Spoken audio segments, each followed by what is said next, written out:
With blackest moss the flower pots were thickly crusted one and all. The rusted nails fell from the knots that held the pair to the gable wall. The broken sheds looked sad and strange.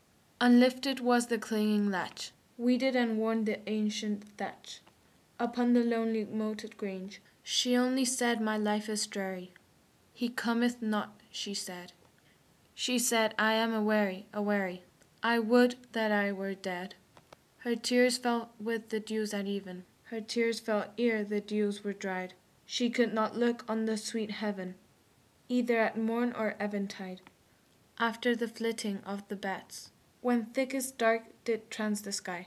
She drew her casement curtain by, and glanced athwart the glooming flats. She only said, "The night is dreary. He cometh not," she said. She said, "I am aweary, aweary. I would that I were dead." Upon the middle of the night, waking she heard the nightfall crow. The cock sung out an hour ere light. From the dark fen the oxen's low came to her without hope or change. In sleep she seemed to walk for long, till cold winds woke the grey-eyed morn about the lonely moated grange. She only said, "The day is dreary. He cometh not," she said. She said, "I am aweary, aweary. I would that I were dead," about a stone cast from the wall. A sluice with blackened water slept, and o'er it many round and small. The clustered marish mosses crept, hard by a poplar shook away, all silver green with gnarled bark.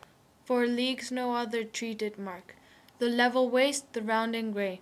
She only said, "My life is dreary. He cometh not," she said. She said, "I am aweary, aweary. I would that I were dead." And ever when the moon was low, and the shrill winds were up and away, in the white curtain to and fro, she saw the gusty shadows sway. But when the moon was very low, and wild winds bound within their cell, the shadow of the poplar fell upon her bed across her brow. She only said, "The night is dreary. He cometh not," she said. She said, "I am aweary, aweary. I would that I were dead." All day within the dreamy house, the doors upon her hinges creaked.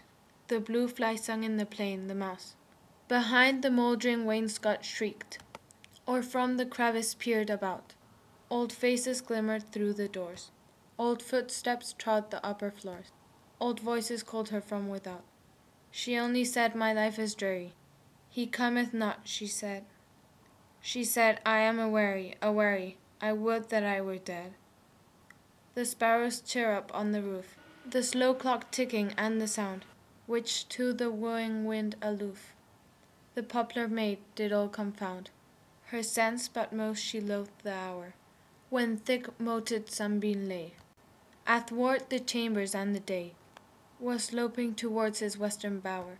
Then she said, "I am very dreary. He will not come," she said. She wept, "I am aweary, aweary. O God, that I were dead."